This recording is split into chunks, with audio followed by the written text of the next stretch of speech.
Filter लगाने से चेहरे साफ होते हैं, फ्यूचर नहीं।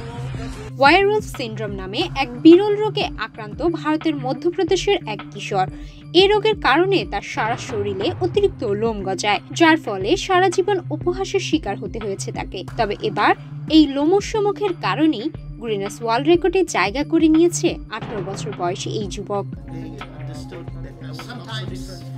বিরল রোগে আক্রান্ত মধ্যপ্রদেশের নন্দলেটা গ্রামের এই যুবকের নাম ললিত পাতিদার। মাত্র 6 বছর বয়সে সে এই রোগে আক্রান্ত হয়। চিকিৎসা বিজ্ঞানের ভাষায় একে হাইপারট্রাইকোসিস বলা হয়। বর্তমানে কিশোরটির বেশ কয়েকটি ছবি সোশ্যাল মিডিয়া প্ল্যাটফর্মে ছড়িয়ে পড়ছে এবং দেখা যাচ্ছে তার মুখ ও হাত সম্পূর্ণভাবে চুলে ঢাকা।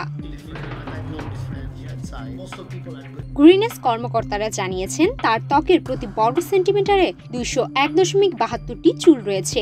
বিশ্বের প্রতি 1 বিলিয়নের মধ্যে মাত্র একজন এই বিরল রোগে আক্রান্ত হন।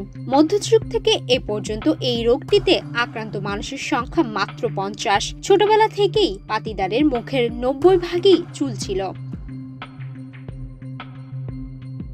ললিত পাতিদারের এই রেকর্ড অর্জনের যাত্রা তাকে ইতালির মিলানের এক টেলিভিশন শোতে নিয়ে গিয়েছিল। এই যাচাই প্রক্রিয়ায় স্থানীয় এক ট্রাইকোলজিস্ট তার মুখের কিছু অংশ কামিয়ে লোমের দৈর্ঘ্য সঠিকভাবে পরিমাপ করেন, যা তার অনন্য রেকর্ড নিশ্চিত করে। ললিত গিনেস ওয়ার্ল্ড রেকর্ডকে জানিয়েছে প্রাথমিকভাবে তার স্কুলের বন্ধুরা তাকে ভয় পেত, কিন্তু যখন তারা তাকে চিনতে শুরু করে এবং তার সঙ্গে কথা বলে তখন বুঝতে পারে যে ললিত তাদের চেয়ে আলাদা নয়। ললিত বলেন, আমি বাইরে থেকে আলাদা কিন্তু ভেতরে নই।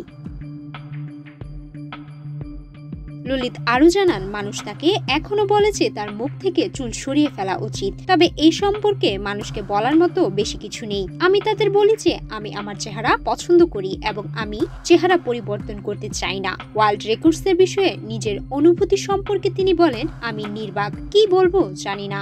এই স্বীকৃতি পেয়ে আমি খুব খুশি। সুমায়া মিতু, বাংলাদেশ প্রতিদিন।